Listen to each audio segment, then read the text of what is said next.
혹시 오늘 아침에도 커피 한 잔으로 하루를 시작하셨나요? 우리에게 커피는 단순한 음료를 넘어 아침을 깨우는 알람이자 오후의 활력소, 그리고 누군가에겐 소중한 휴식이기도 합니다. 통계에 따르면 한국인은 2025년 기준 1년에 1인당 405잔의 커피를 마신다고 하는데요. 이건 전 세계 평균의 3배에 가까운 엄청난 양입니다. 그런데 말이죠. 커피에 대한 이야기는 참 이상합니다. 어떤 뉴스에서는 커피가 심장병과 암을 예방하는 신의 물방울이라고 하고, 또 어떤 뉴스에서는 불면증과 골다공증을 유발하는 독이라고 말합니다. 도대체 누구의 말이 맞는 걸까요? 그리고 가장 중요한 질문, 그래서 커피 하루에 몇 잔까지 마셔야 안전할까요? 오늘 영상에서는 이 지긋지긋한 논쟁을 과학적으로 완벽하게 정리해드리겠습니다.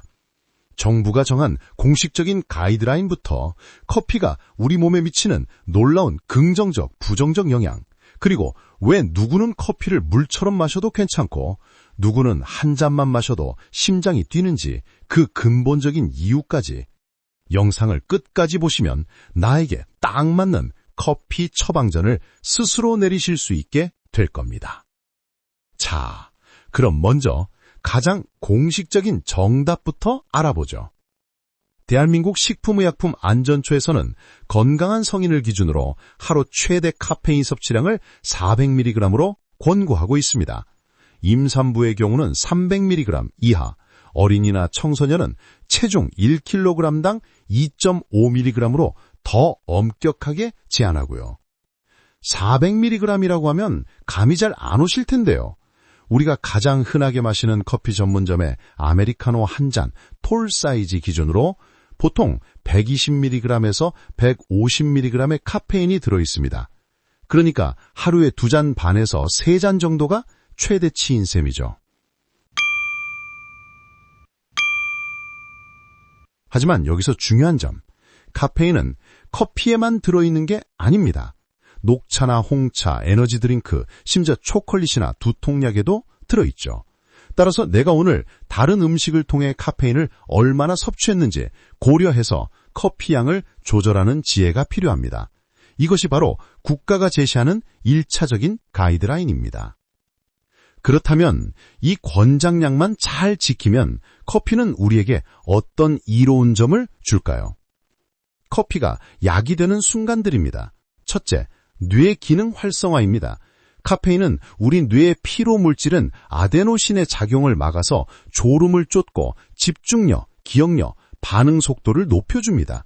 중요한 업무나 공부 전에 마시는 커피 한 잔이 실제로 효과가 있는 과학적인 이유죠. 둘째, 운동 능력 향상입니다. 카페인은 교감신경을 자극해 아드레날린 분비를 촉진합니다. 이 아드레날린은 우리 몸에 지방산을 분해시켜 에너지원으로 사용하게 만들어 지구력이 요하는 운동을 할 때 더 오래, 더 강하게 운동할 수 있도록 도와줍니다. 헬스전에 부스터 대신 아메리카노를 마시는 분들이 많은 이유입니다. 셋째, 각종 질병 위험 감소입니다. 수많은 연구 결과들이 커피의 장점을 뒷받침하고 있는데요. 꾸준히 적정량의 커피를 마시는 사람은 그렇지 않은 사람에 비해 제2형 당뇨병, 파킨슨병, 알츠하이머병의 발병 위험이 낮다는 보고가 있고요. 간암이나 대장암 등 일부 암의 위험을 낮추는 데도 도움이 될 수 있다고 알려져 있습니다.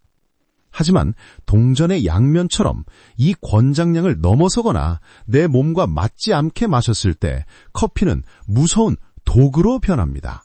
첫째, 신경계 교란입니다. 과도한 카페인은 불안, 초조, 심장 두근거림과 그리고 불면증을 유발하는 가장 흔한 원인입니다.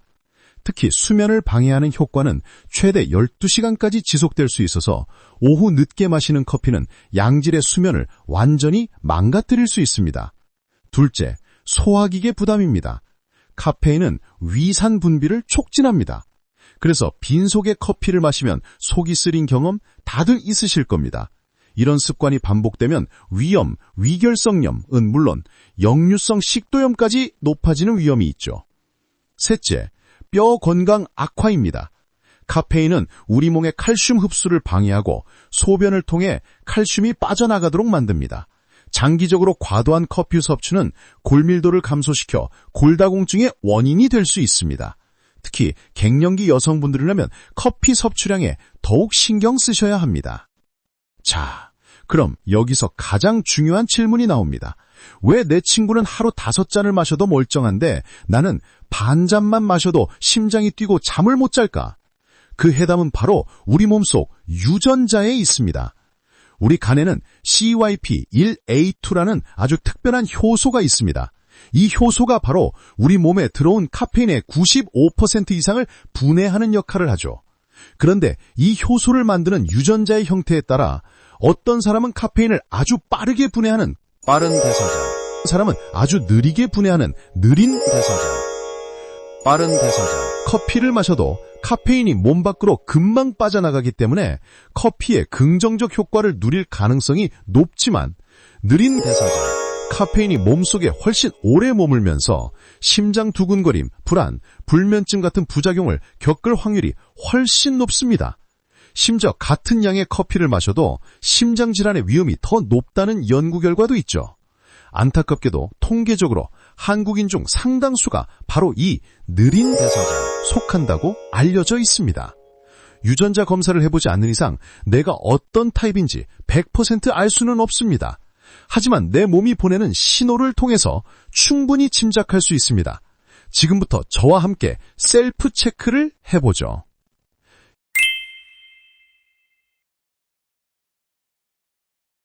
이 중에 단 하나라도 해당된다면 당신은 카페인에 민감한 느린 대사자 가능성이 높습니다. 이런 분들께는 하루 400mg이라는 공식적인 권장량은 아무 의미가 없습니다. 오히려 독이 될 수 있죠. 그런 분들을 위한 저의 커피 처방전은 다음과 같습니다. 첫째, 하루 섭취량을 아메리카노 한 잔 이내로 제한하세요. 둘째, 커피는 가급적 오후 2시 이전에 오전에만 드세요. 셋째, 위장 부담을 줄이기 위해 빈속보다는 식후에 드시는 걸 추천합니다. 오늘 이야기 정리해 보겠습니다. 커피의 하루 최대 권장량은 400mg, 아메리카노 3잔 이내입니다.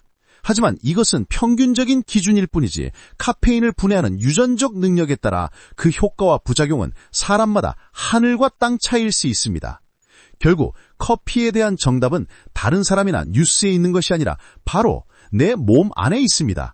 남들이 몇 잔을 마시든 신경 쓰지 마시고 오늘부터 내 몸이 보내는 소리에 귀를 기울여 보세요. 내 몸과 즐겁게 대화하며 마시는 커피 한 잔이 당신의 삶을 더 건강하고 활기차게 만들어 줄 겁니다.